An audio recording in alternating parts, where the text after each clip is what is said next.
Hi, you found me at See Nicole Read.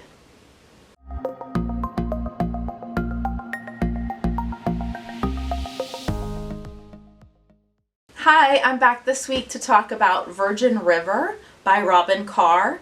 If you've been following along at all on my channel, you know that it's the book I picked to fit the Down Home Country Square on the Summer Fling Readathon. Also, if you happened to watch last week's video, you knew that the first 3 books I'd picked as part of this readathon didn't quite do it for me. So I was really hoping that I would enjoy Virgin River, and I did. You know that I said the average rating on Amazon, because this was a Kindle Unlimited book, so I went with the rating from there. The average rating was 4.5 stars, and I would give that pretty close. I would say 4 stars was my overall rating for this, and that I would go on and continue to read the rest of the series. I know there is it is a larger series. There are several more, and maybe when I'm done with the Summer Fling, I will definitely give a few more of those a chance. When we first start Virgin River, we meet Mel. She is a nurse and a nurse midwife, and she is also recently widowed. She is very young. She's in her 30s, and her husband was killed simply because he was in the wrong place in the wrong time. Mel decides that she's going to leave her job at a very large, very fast-paced hospital and sell her home there, and she's going to take a position being midwife in a very small town nestled in the mountains, which is Virgin River. And she sort of has this thought build up in her mind. She's had some help from Hope, who is sort of like the town benefactor, and Hope has played up Virgin River to be this super picturesque town, and Mel's gonna go live in this like sweet little cabin in the woods, and Doc is eager for her help, and when Mel gets there, everything she sort of had imagined sort of crumbles. The town, while it is sweet, it is not as picturesque as Hope McCrae had led her to believe. The cabin that she was supposed to live in is like totally falling apart. No one's lived there for decades, and Doc doesn't even know she's coming. The next morning, she wakes up and someone has abandoned a newborn baby girl on Doc's doorstep. Chloe keeps her there, but that really gives Mel the opportunity to explore the town a little bit and make friends and form relationships with people that are different and maybe a little bit deeper than the ones that she was able to form in LA in her previous home. And though she is not looking for any kind of romance, because I believe she's only been without her husband for 9 months, romance does kind of stumble upon her in the form of Jack, the bar owner, and he doesn't know exactly what she's going through because Mel is very secretive. Not secretive, but she keeps her past very private. She hasn't told anyone at all about her husband's death and why she decided to come to Virgin River at all. Jack is very honest that he is interested in Mel, but because he knows that she's working through some things, he pursues her with more of a friendship. He takes her fishing and introduces her to people in the town and pursues her gently. She does eventually come around and sort of become a little bit cautiously interested in him. This book was on my TBR because I had enjoyed the Netflix series so much. And if you had also seen the Netflix series and were thinking about reading this book, just know that it is different enough. Many of the same things do happen, but it's just different enough that you won't be able to predict everything that happens. I would say that they were very similar overall. There were a few key differences. I would say that Mel resigned herself. That sounds harsh. Mel decided that she was going to stay in town much sooner in the book, I feel like, than in the series. I felt like in the series she was always prepared to leave. Not always, but for a good bit of the series I always felt like she was anticipating her departure at the end of her time. But in the book series, I felt like she really started to make her home in Virgin River sooner than in the series. And as a doctor, I felt her become much more comfortable much sooner in the book series than I did in the television show.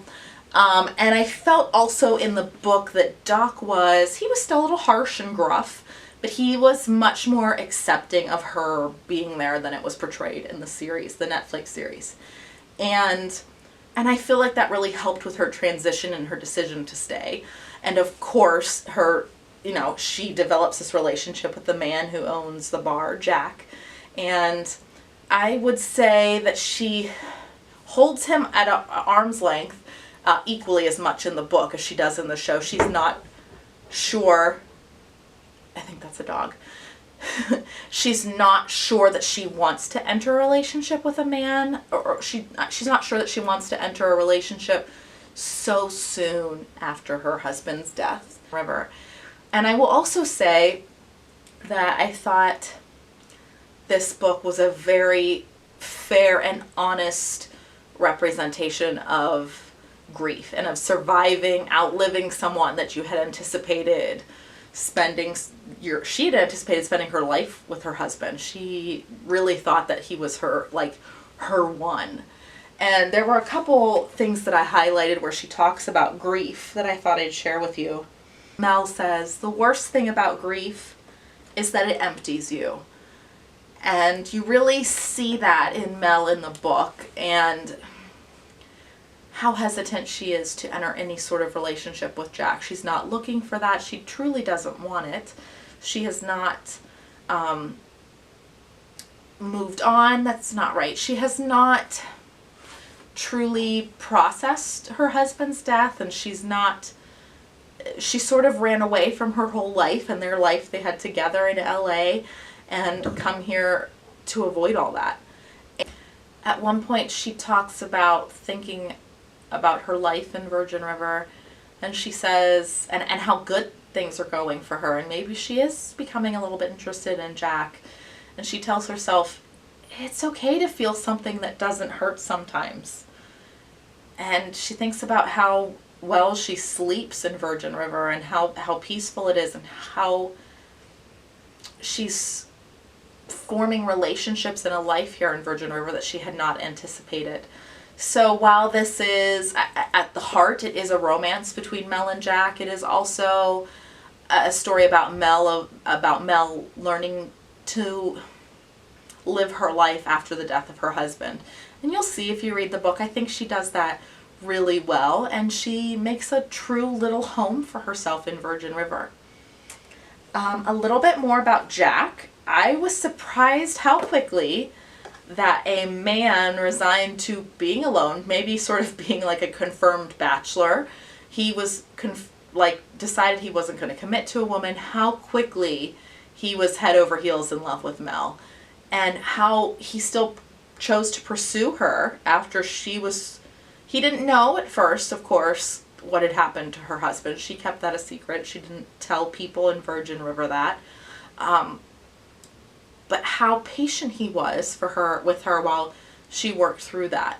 And I really think that's at the heart of their relationship, his patience with her. He didn't know what she was going through, but he knew that she was working through something, and how he kept pursuing her gently and supporting her and being there for her as a friend, not romantically, helping her, and how that really opened her heart to him. I will also say in the book, I felt like there was a little more focus on her life as a doctor there. She talks about how really delivering the babies. She was a nurse midwife, how really delivering the babies and doing the prenatal and postnatal care for the mothers and the babies. That was one of the other things that really kept her in Virgin River. And I felt like we did see that in the Netflix series, but I felt like it was just a little bit more at the heart of who Mel was in the book. I'm going to stick with my 4-star review, and I will probably pick up the next few books in these series in September when I'm finished with this Summer Fling Readathon. I'm also considering doing a Facebook suggestions, month-long read, because Facebook, I'm sure everybody gets advertisements on their Facebooks, things that you talk about and you think, I didn't even say that around my phone. How does Facebook know that? But so every third post to me is an advertisement for a Kindle Unlimited book. So I've been saving those in a list on Amazon to read. I probably have at least 25 at this point. I think maybe I might try to also do that in September, or maybe plan that for October. I don't know. But if you like a good, sweet love story in a simple kind of atmosphere, I would definitely suggest Virgin River to you. I'm going to try to read some more of the series before seasons 2 and 3 become available on Netflix. I think I'll be able to do that. If you've read or watched Virgin River, let me know in the comments below who your favorite character was.